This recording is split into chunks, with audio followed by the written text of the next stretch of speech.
Assalamualaikum Beres, selamat datang kembali di Guru Gembul Channel. Sebuah fakta yang cukup menyedihkan tapi harus kita terima adalah bahwa orang-orang Muslim tidak pernah bisa menang melawan orang Israel. Dalam perang, dalam diplomasi, dalam media. Apa yang menjadi alasannya adalah karena masyarakat Muslim itu relatif mengabaikan ilmu pengetahuan, mengabaikan riset, mengabaikan teknologi. Sehingga peradaban Islam di zaman sekarang itu begitu tergantung pada peradaban lain. Saking tergantungnya kita, seperti buih di lautan, itu ketika Gaza dibombardir, tidak ada satupun negara Islam yang bisa membantu. Ketika Israel melancarkan serangan besar-besaran, tidak ada satupun negara di Timur Tengah yang berani melawan itu. Dan bahkan ketika Cina kemarin datang membawa bantuan, orang-orang Gaza langsung mendewa-dewakan orang-orang Cina karena mereka telah memberikan bantuan yang tidak bisa diberikan oleh penguasa-penguasa Muslim.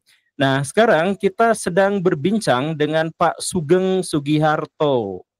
Beliau adalah tukang risetnya BRIN, seorang ilmuwan. Nah, ini kita mau ngobrol-ngobrol sama Pak Sugeng. Pak, kabar baik, Pak? Alhamdulillah, tetaplah sugeng. Sugeng kan Tetap artinya sugeng ya. Itu sugeng artinya makmur ya? sugeng selamat artinya. Oh, sugeng selamat. Sugi itu kaya. Harto harta. Jadi selamat dan kaya akan harta gitu ya. Namanya doa. Ya, nama adalah doa. Nah, itu banyak sekali buku-buku di belakang Bapak, Pak. Nah, Pak, Bapak selaku bagian dari tim riset Indonesia, kasih gambaran secara umum, gambaran umum aja dulu tentang kegiatan riset di Indonesia dan bagaimana dukungan pemerintah terhadap perkembangan teknologi. Begini ya, saya jawab umum aja. Ya, umum dulu aja. Nggak hanya periset ya, maksudnya adik-adik kita yang riset itu dukungannya juga kurang. Misal adik-adik yang sedang kuliah mencari sensor aja setengah mati. Sensor Nyari itu. sensor. Iya, sensor buat eksperimen, misalnya menyelesaikan skripsi, menyelesaikan apa itu setengah mati. Itu yang bantu bangsa Cina itu sebetulnya bisa bikin sensor murah. Tapi kemarin ditutup channelnya sama Pak Zulkifli Hasan. Nggak bisa beli ke apa AliExpress. Tapi pemerintah nggak bisa menyediakan penggantinya. Gimana coba? Nah, ini gimana ini? Ini hal yang sederhana ya untuk penelitian. Nah itu makanya kita itu tahapnya baru mengejar teknologi. Jadi harus lebih menekankan engineering dibanding sainsnya. Karena kita ketinggalan teknologi kan. Beda dengan negara pionir seperti negara barat. Itu sains menyediakan pondasi ilmu pengetahuan ke engineering. Karena engineering itu applied science. Nah, betul. Oh, kalau kita engineeringnya aja. Engineering dulu harusnya. Karena kita mengejar ketinggalan. Nanti ketika industri jalan, itu baru menafkahi apa aktivitas sains. Nah, tapi dari sisi engineering aja kita seperti tadi, adik-adik kita misalnya penelitian, beli sensor, produsen dalam negeri nggak ada, beli di Cina sama Pak Zulkifli ditutup apa salurannya, nggak bisa beli ke AliExpress, belinya kemana? Ke misalnya ke eBay lebih mahal, mereka kan charge 11% dari penjualannya. Jadi anak-anak ini untuk meneliti channelnya gimana dibantu pemerintah itu. Oh, untuk meneliti aja anak-anak yang ini tuh kesulitan. Diblokir. Bukan kan sejak Pak Zulkifli Hasan melarang apa AliExpress menjual langsung di sini tuh. Tidak harus bikin perwakilan di Indonesia. AliExpressnya nggak mau. Nah, adik-adik kita misalnya beli carbon fiber atau alloy, kalau yang anak-anak metalurgi beli alloy jenis-jenis ya, itu nggak ada kanalnya untuk beli. Oh, iya, paham. Ya, itu baru untuk engineering ya? Iya. Adik kelas saya pesen bahan kimia aja saya kadang nunggu sampai 6 bulan loh. Terus ngapain dia 6 bulan? Oh, itu. Nah, itu gambaran umum tentang betapa sulitnya. Jadi belum apa-apa ya, kita nyari bahan aja harus ke luar negeri dan di luar negeri aksesnya juga ditutup. Contoh aja, contoh glassware ya, glassware. Apakah kita pengen jadi bangsa mandiri? Ternyata di kampus-kampus namanya glassware itu maunya kalau nggak merek Scott, Pyrex. Padahal Korea itu glassware sudah dalam negeri semua. Saya kan S2 di Korea. Itu tahun 2004, 2006 glassware itu harus made in Korea. Masa kita bikin glassware tahan panas aja nggak bisa? Pasti bisa dong. Anak-anak apa jurusan teknik kimia di mana-mana banyak. Nyatanya kenapa nggak dikerjakan? Keinginan mandiri kita lemah. Pengennya beli. Ya mungkin. Tapi atau mungkin ada yang susah. Ada mungkin yang mengambil keuntungan dengan terus-terusan impor, bisa saja. Enggak, itu saya pikir itu political will dari pemerintah aja yang hampir nggak ada gitu.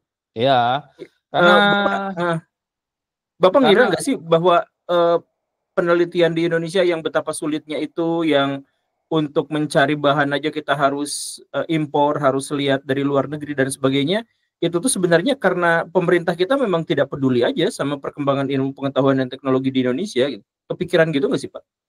Memang boleh dikata sejak B.J. Habibie meninggal tuh kita nggak punya bapak dalam jadi nggak ada yang teriak-teriak bahwa kita harus jadi bangsa maju, nggak ada lagi, nggak. Ya seharusnya memang setelah Profesor B.J. Habibie itu ada kader penggantinya, tapi bahkan anaknya pun juga sudah tidak didengar gitu. Apalagi berapa persen anggaran pemerintah untuk perkembangan ilmu pengetahuan, Pak? Kalau pemerintah saya tidak tahu pasti, tapi untuk keseluruhan, jadi untuk dari swasta dan pemerintah itu kira-kira kan ini anggaran tahun 2020 ya, itu sekitar 0,28% lah dari PDB. 0,28% dari PDB. Itu udah ditambah dengan swasta. Swasta. Saya belum tahu yang 2024 berapa. Tapi ya terlalu kecil karena kalau kita bandingkan Israel yang sekecil itu ukuran ekonominya, Israel itu 5,56% loh. Nah itulah yang saya maksud Baraya. Israel 5,56%. 5,56%. Itu dari pemerintahnya aja atau dengan swastanya juga? Semuanya. Oh semuanya. Dan swasta. Sedangkan Indonesia 0,28%. Lah iya. Berarti 1/4 dikali 5 ya berarti sekitar 20 kali lipat lah. Iya 40 kali lipat. Ya 35 kali lipat lah. Di jadi Asia saja, di Asia kita urutan berapa ya saat kalau kita keluarkan negara Timur Tengah ya. Asia kita di bawah Malaysia. Malaysia itu 0,95%. Udah hampir 1%. Iran tuh 0,79%. Kemudian di bawahnya Jordan 0,70%. Qatar itu juga masuk Asia ya 0,68. Kita tuh masih sama dengan Brunei, sama-sama 0,28. Jadi negara-negara Islam nggak ada yang sampai 1%, Pak? Cuma 2, Mesir dengan Turki. Oh, Mesir dengan Turki di atas 1%. Di atas 1%. Berapa tepatnya, Pak? Turki itu tahun 2021 1,4, sedangkan Mesir itu 1,02. Oh, coba saya cek di Google ya.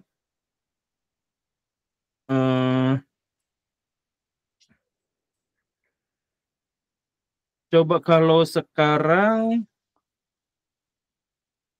oh masih 0,3%, Pak. Nambah 0,02%, Pak. 0,002%. Sekarang ya masih segitu. Ya itu, jadi kalau misalkan dibandingkan dengan Israel yang sampai 5,5%, negara-negara Islam yang di atas 1% cuma Mesir dan Turki saja. Iya. Ya wajar deh. Ya itulah yang akhirnya menyebabkan peradaban Islam tuh gak maju-maju dan negara-negara Islam itu dikuasai oleh diktator. Apa alasan pemerintah kita, Pak? Bapak tahu nggak? Bapak sebagai anggota BRIN, tahu nggak kenapa bisa serendah itu? Begini ya. Kalau dipikir waktu ini bagusnya Orde Baru. Orde Baru itu punya GBHN yang mendrive pemerintah untuk mencapai kemajuan teknologi seperti itu. Misal dari Pak Habibie mulai dari apa itu kan sampai N2050 itu dulu 30 tahunan. Iya. Nah, proyek jangka panjang pemerintah itu untuk ngejar teknologi nggak ada, nafsunya aja nggak ada. Nafsunya nggak ada, karena engineering itu nggak bakalan selesai 1, 2, 3 tahun, nggak ada. China misalnya mengembangkan mesin turbofan itu dari tahun untuk militer aja, untuk dari tahun 84 loh. Baru sejak kemarin yang bikin mulai bisa dijual sejak Pakistan menang perang itu, baru orang percaya mesinnya RRC ternyata bisa dipakai perang. Loh itu mulainya dari tahun 84 loh. Itu kan berarti ganti presiden berapa kali kalau di Indonesia? Ya udah 40 tahun itu berarti. Iya, jadi engineering itu nggak bisa setahun 2 tahun, enggak, dia gradual aja naiknya tapi harus konsisten. Cuma kan China itu udah menerapkan resiliensi bahwa hal-hal yang vital harus diproduksi dalam Cina.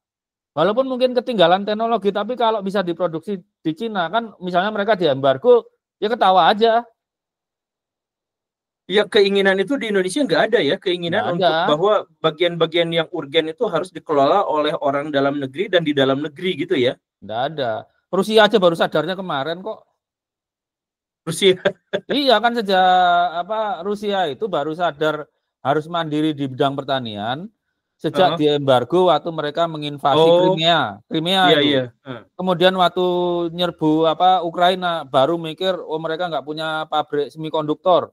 Akhirnya Putin bikin program jangka panjang bahwa tahun 2027 itu harus mampu menguasai yang mikroprosesor 28 nanometer. Padahal dunia sekarang bergerak di 2 nanometer. Tapi Rusia butuhnya yang harus segera itu 28 nanometer karena militer membutuhkan itu. Tadi topiknya kan kita pikirkan bahwa Islam itu agama ilmu. Tuh, iya kita tadi ngobrol itu ya.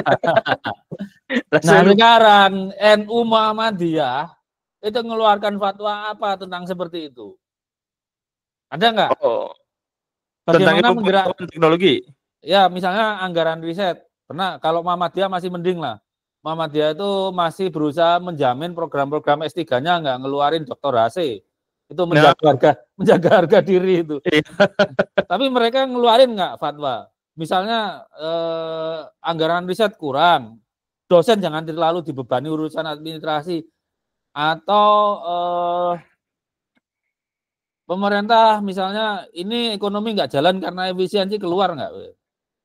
Oh enggak Pak, iya. Padahal Islam itu agama ilmu. Nah salah satu masalah umat Islam itu adalah mereka tuh nggak pernah bahas tentang bagaimana caranya Pak. Ya, pinginnya langsung masuk surga soalnya. Iya. Jadi misalkan Gaza diserang Israel, kita ngutuk. Kan bagaimana caranya mengalahkan mereka, mengalahkan Israel itu nggak pernah dibahas, Pak. Nggak kepikir memang. Nggak kepikir. Jadi saya pernah dengar ceramah Ustadz itu 1,5 jam ngomongin kebencian terhadap Israel. Nah, tapi gimana cara ngalahin Israel nggak pernah dibahas sama sekali. Ya itu kita tuh nggak bagaimana caranya. Nah itu kan harusnya kerjaan para ilmuwan. Nah, ilmuannya nggak pernah diurusin, Pak. Ya Bapak kerasa. Nah ini atau Bapak mau menyampaikan apa Pak ke NU, ke Muhammadiyah? Ya gini, Islam itu agama ilmu. Ya tunjukkan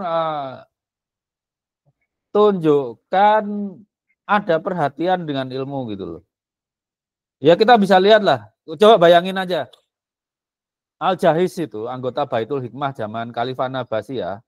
Itu yang terkenal dengan teori evolusinya sebelum Darwin kan. Iya, Al-Hawayan. Ya, bukunya Al-Hawayan itu. Itu berapa nilai kontraknya? 12 kg emas itu bayangin. 12 kg emas? Iya, memang sekali bayar, tapi itu seumur hidup juga nggak habis kali kalau Coba saya hitung harga emas berapa.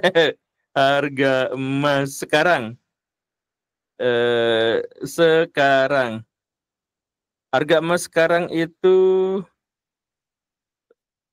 2 jutaan ya Pak ya? 2 juta kali 13.000 berapa coba? Nah udah jelas miliar, 13 kali 2. Berarti 26 kan, 26 miliar itu. Wow, 26 miliar ya. Gaji saya seumur hidup juga nggak sampai segitu lah. Nah itu ilmuwan ya, ilmuwan di zaman kejayaan Islam itu segitu. Islam. Dan ya, atau yang Itu saya ingat pengeluaran itu, pribadi loh, pengeluaran untuk risetnya kan ditanggung Baitul Hikmah. iya, Jangan lupa itu cuma untuk iya membiayai bener. kehidupan Al-Jais saja itu.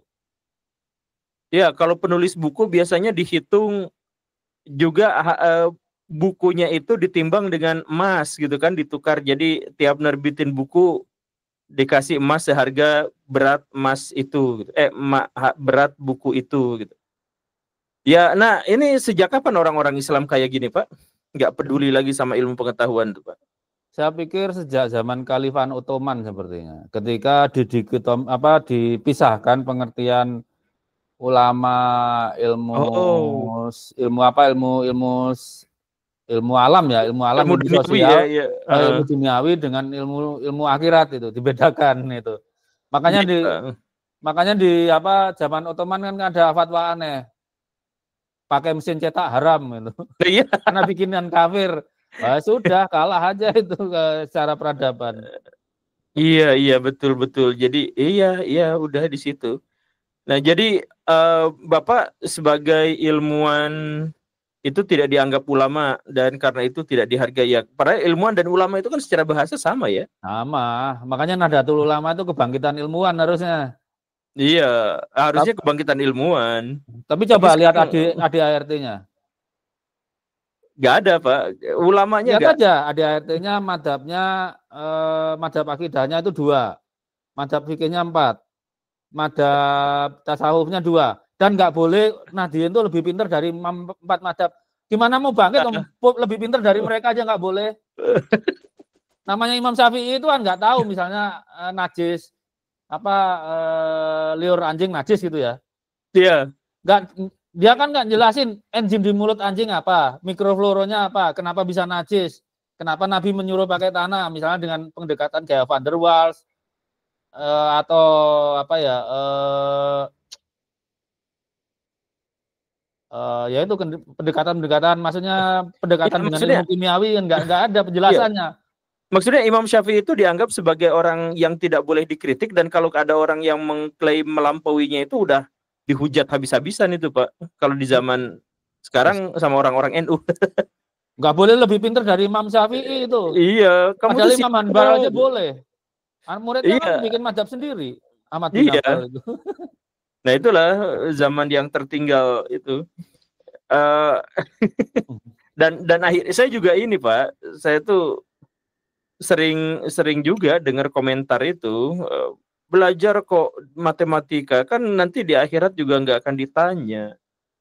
Nanti di belajar biologi juga kan pelajaran biologi nggak akan ditanya di akhirat. Kok yakin?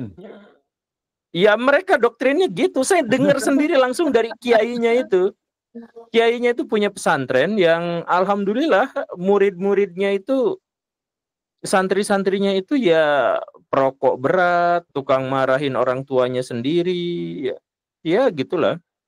Padahal kalau nggak menguasai ilmu alam, bagaimana memahami kebesaran Tuhan itu? Dan karena mereka nggak ngerti ilmu alam, mereka nggak ngerti ilmu sosial, ya mereka juga nggak tahu cara ngedidik. Jadi jelek-jelek kayak itu prestasi dari santri-santrinya. Dan Itulah, gitu, Pak. mimpi ngalahin Israel dari mana? Ya kan kalau mimpi sih bisa, Pak. Cuman mimpi. Setor nyawa doang kalau perang ke sana. Iya, aduh. Ya, nah ini coba tuh kasih, kalau misalkan bagian ini adalah sesuatu yang sudah lumrah kita sepakati. Apa saran Bapak nih, Pak? Saran Bapak untuk kaum muslimin, umat Islam di seluruh dunia nih, atau setidaknya yang dengerin kita aja. Kita tuh ngalahin Israel kan nggak mungkin modal perang tuh. Iya. Ngalahin teknologi mereka. Artinya produk teknologi mereka harus kita substitusi. Seperti Cina ngalahin Barat. Gimana? Nah, Skemanya gimana?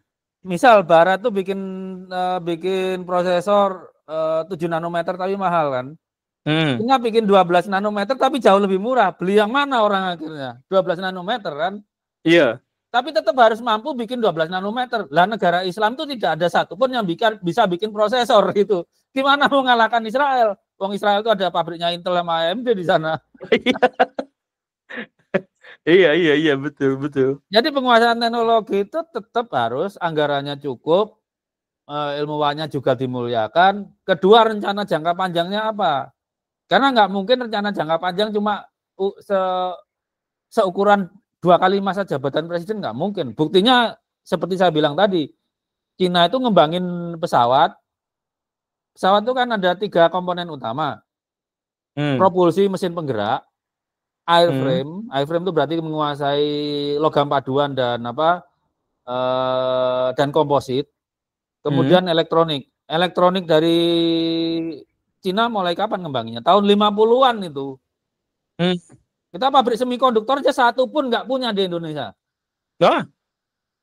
Dulu Fairchild pernah di sini, habis itu kabur. Oh gitu. Nah, kalau kita di embargo ya udah kelenger. Masa kita sadar nunggu di embargo, nggak bisa. Lebih baik kita sedia payung sebelum hujan lah. Iya, itu kemarin. Sekarang yang di DPR mikir nggak gitu, nggak mikir. Mikir balikin modalnya waktu kampanye aja. Iya. Ya, jadi ayo Pak, skemanya apa nih biar kita yang ditawarkan nih biar maju nih. Kita itu ada gini, lingkaran setan ya. Kalau Indonesia itu beda kasusnya dengan Arab. Arab itu punya dana berlebih ya. Mereka para pangeran tuh mungkin ngerem untuk melakukan pengeluaran di situ mungkin. Tapi kalau Indonesia kan rasio pajaknya rendah.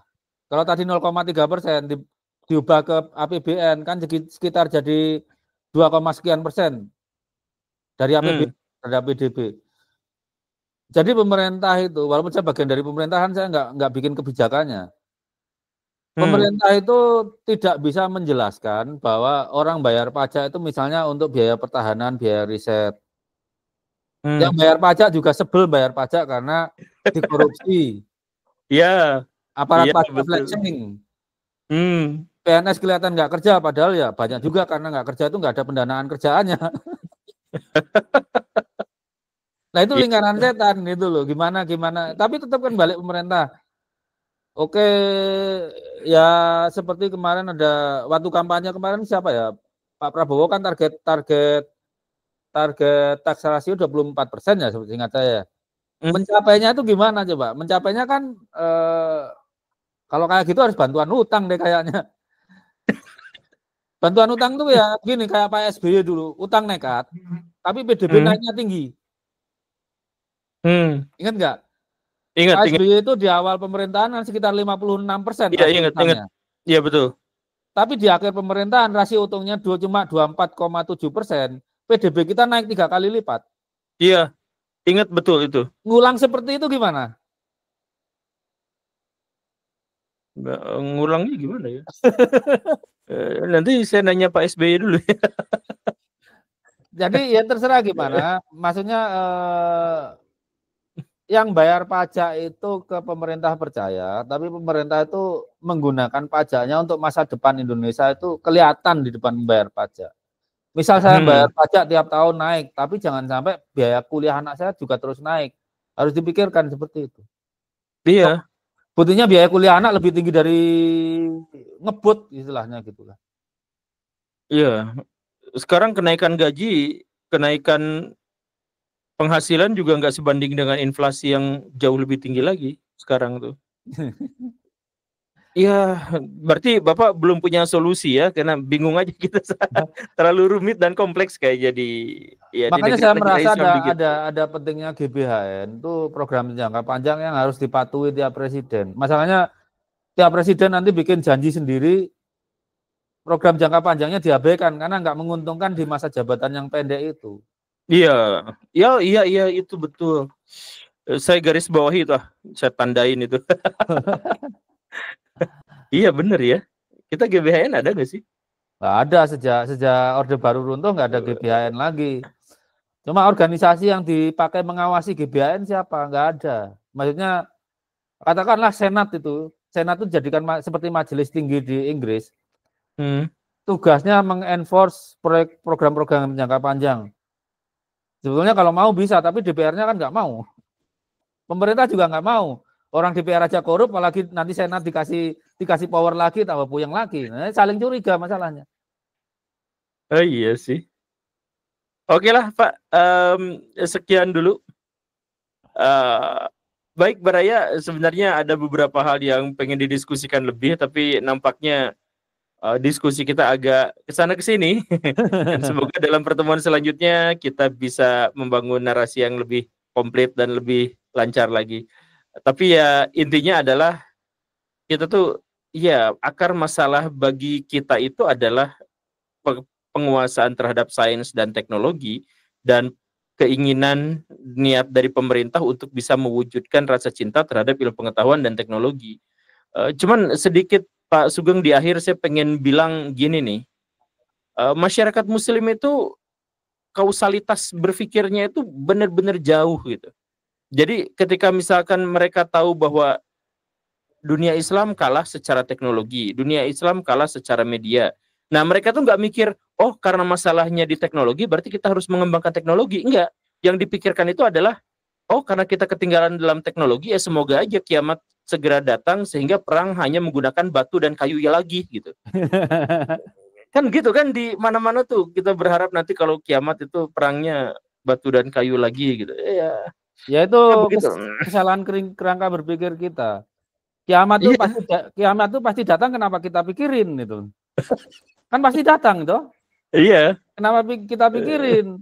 Tapi kalau keunggulan kita di bidang lain itu belum nggak inget loh. Kita waktu sejak manusia ada itu muterin galaksi aja satu rotasi belum ada kok. Oh iya ya? Iya. Iya betul. Tata surya itu mengelilingi galaksi per 225 juta tahun.